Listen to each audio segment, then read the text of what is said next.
Good morning, everybody. It's Chucky Bear, and I'm feeling pretty good. I think I'm all through with that COVID thing. I took a little break from reading for a couple of days to finish recuperating, and here I am. So, okay, still got a little bit of a cough. Oh boy, but we're gonna go ahead and just plow through Ezra 4 today, and yeah. We'll see what kind of notes I give, and then, anything more will be on the page. Okay. Ezra chapter 4. Opposition to the rebuilding.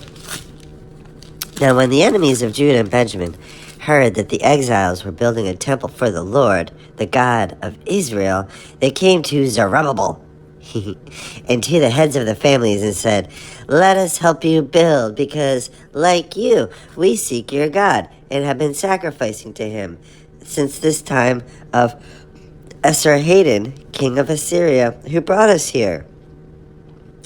But Zerubbabel, Yeshua, and the rest of the heads of the families of Israel answered, "You have no part with us in building a temple to our God. We alone will build it for the Lord, the God of Israel, as King Cyrus, the king of Persia, commanded us."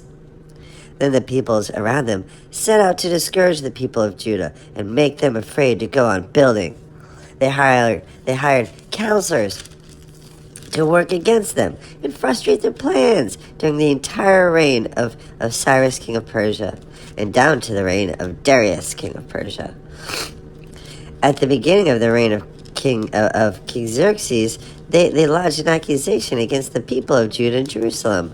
And in the days of Artaxerxes, king of Persia, Bishlam, Mithridath, Tabeel, and the rest of the associates wrote a letter to Artaxerxes. Artaxerxes. Whew. The letter was written in Aramaic script and the Aramaic language. Raham, the commanding officer, and Shimshai, wait, what? Shimshai, the secretary, Shimshai the secretary, wrote a letter against Jerusalem to Artaxerxes, the king, as follows. Okay, I'm sorry. Let me re-say that, because I was having fun with the name, and I think I made it confusing. Okay. Raham, the commanding officer, and Shimshai, the secretary, wrote a letter against Jerusalem to Artaxerxes, the king, as follows. Okay, here we go. Raham, the commanding officer, and Shimshai, the secretary, together with the rest of their associates, the judges and officials over the men from Tripoli, Persia, Iraq, Babylon, the Elamites of Susa, and other people whom the great and honorable Ashurbanipal deported and settled in the city of Samaria and elsewhere in Trans-Euphrates. To King Artaxerxes, from your servants, the men of Trans-Euphrates. Well, that's an intro. The king should know about the Jews who came up to us from you. The king should know that the Jews who came up to us from you have gone to Jerusalem and are rebuilding that rebellious and wicked city. They are restoring the walls and repairing its foundations. Furthermore, the king should know that if this city is built and its walls restored, no more taxes or tribute or duty will be paid, and the royal revenues will suffer. Now, since we are under obligation to the palace, and it is not proper for us to see the king dishonored, we are sending this message to inform the king, so that so that a search may be made in the archives of your predecessors. In these records, you will surely find that this city is a rebellious city, troublesome to kings and provinces, a place of rebellion from ancient times. That is why this city was destroyed. We informed the king that if this city is built and its walls are restored, you will be left with nothing in Trans-Euphrates. The king sent this reply to Raham, the commanding officer, Shimshai, the secretary, and the rest of their associates living in Samaria and elsewhere in the Trans-Euphrates. Greetings. The letter you sent us has been read and translated in my presence, because I am the king. I issued an order, because I am king, and a search was made, because I am king. It was found that this city has a long history of revolt against kings, such as me. It has been a place of rebellion and sedition. Jerusalem has had powerful kings ruling over the whole of Trans-Euphrates, and taxes, tribute, and duty were paid to them.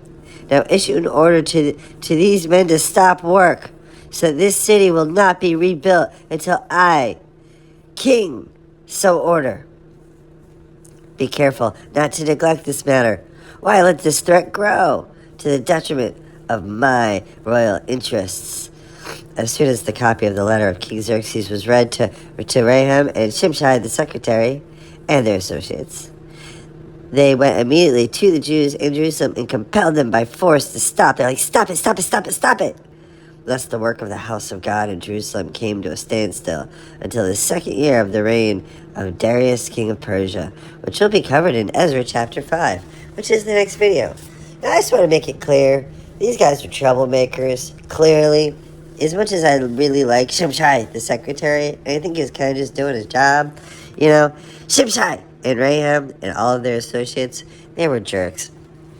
And there's a lot more to that, but, yeah, the whole, it was a ruse, and it worked, and that wasn't very nice. They made it an unsafe environment for the Jews, and, but, so history does. Zerubbabel, I don't really have much to say on him, I just really like saying his name, Zerubbabel. But were there any other notes? I didn't write them down this morning because I'm still feeling a little crud.